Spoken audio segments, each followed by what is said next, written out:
taking back the child that he originally gave her on her own accord and free will, but because she acknowledged her sin, maybe it wasn't just right at that point in time for her to have a child. Maybe she wouldn't be able to raise her right or the way God wanted or intended the kid to be raised.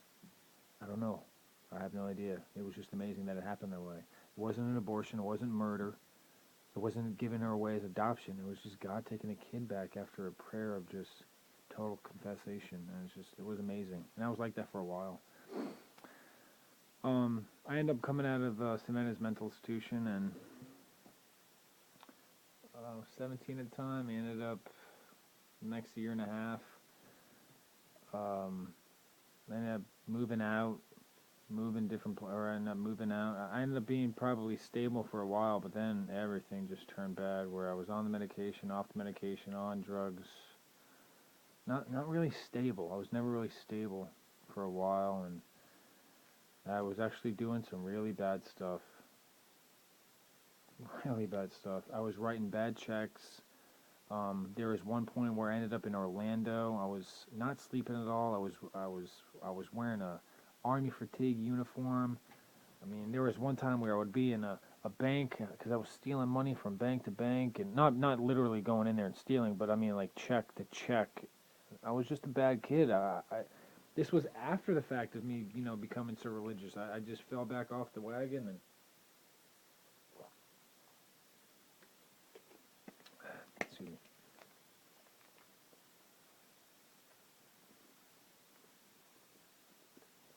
Excuse me.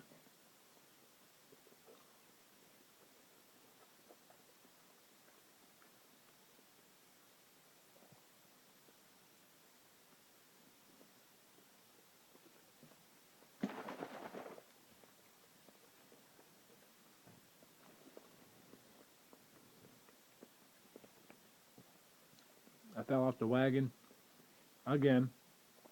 I was into real hardcore drugs. There was a time where I was smoking crack, and snorting coke, doing pills, snorting my own pills, the medication, and smoking them.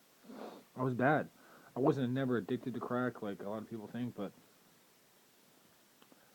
or a lot of people think that a lot of ex-crackheads, because it's such a strong, it's a horrible drug, but it's a very strong high where people can get easily addicted to it, and you'll never get the original high ever again. That's what makes the drug so horrible, because you're always going to want the original high. I eventually, I wasn't sleeping a lot, and I was homeless at the time. I wasn't myself. I was definitely off all my medication, not being right. I was wearing army fatigues that said Perry on them because I was trying to go into the Air Force at the time, and there was this new girl named Christina. I'm not gonna say her last name, but there was this girl that I was talking to at the time, and I was texting her way too much. And then I think one time I was very stupid. I was not right in the head at this point. It had a lot to do with the medication I had just been on for 2+ years, and then new medication after I got out. And I think one time, even in the hospital, and the second time I was in the hospital, I had an overdose on something that they gave me, and I ended up passing out. It was horrible, and some of the stuff they gave me, and just I ended up I was carrying a plastic BB gun in my back pocket, and I just was not. I ended up talking to this girl Christina, and she told me to leave her alone, but I wouldn't stop texting her. And then I showed up at Publix with two of the plastic BBs, and I think in the back of my pocket, and it was just horrible. And then I think I flashed them at her, or for some stupid reason I do not remember. And then, little and behold, the same day, this was October 23rd, 2006. Same day, my parents actually went to the courthouse to Baker Act me because of all my weird, strange behavior and whatnot. And this is the exact same time where a week before I had gone to Orlando just to get out of town, finally get out of town, and I ran out of gas on a car my mom just bought me. This is a 2004, or no, this is a 19. This was a Honda Accord 2-door hatchback. It was just old, but it was 5-speed. I put $10 in the tank and ended up in Orlando, homeless, nowhere to live. I remember charging my phone at the nearest gas station. We're on this road. My car just broke down. Of no gas, no money. Called 911. after I left and charged my phone at the nearest gas station, and asked them to bring a cop to give me a ride to the nearest Walmart Supercenter. Was not right in the head whatsoever. And then I remember telling them, just can you give me a ride? And she said, sure, strange enough. And she gave me a ride to the nearest Walmart Supercenter.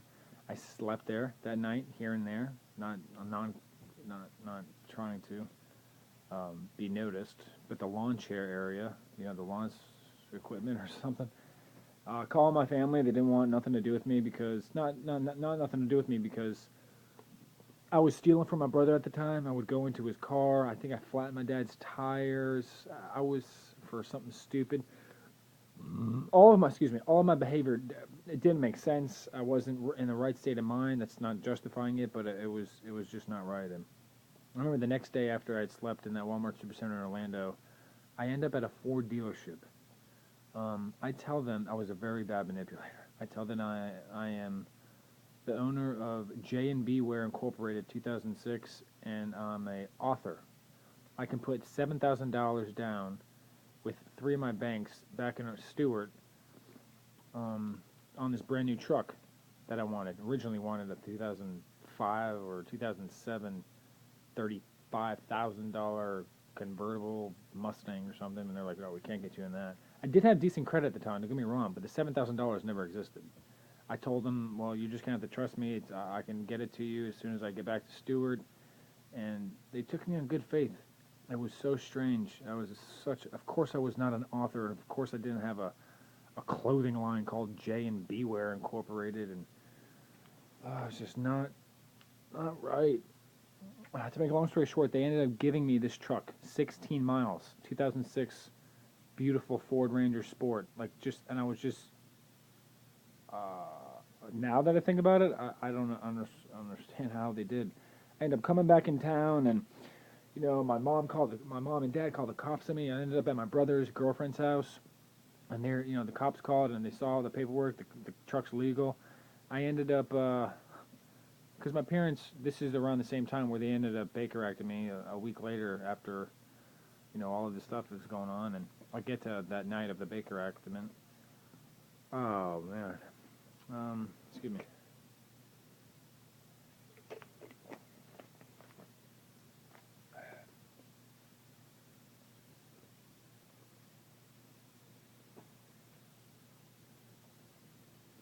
I wanted to do this testimony for so long.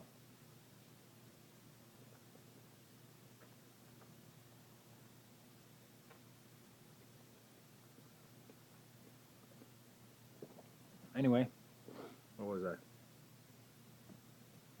I get to right before Orlando.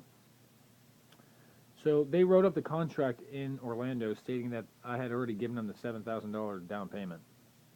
I was a bad manipulator, and even the general manager said, "Hey, we're taking a really big risk with this." And what they didn't realize at the time, I think I didn't even realize this. I didn't do this on purpose or intentionally, but I unintentionally gave them an old insurance policy number, so they were as wrong for letting me go off of the lot as me just completely lying to them about $7,000.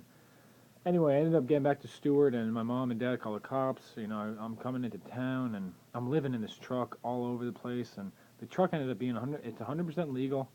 And the very next day, I actually refinanced. It was a $21,000 truck. I ended up taking $7,000 that never actually existed, and refinancing the rest of the $14,000 with Riverside National Bank. So they were the new owners that sent the $14,000 check to Orlando to the Ford dealership. And let me tell you something. I could have really gotten 1,000 times more trouble than I really did.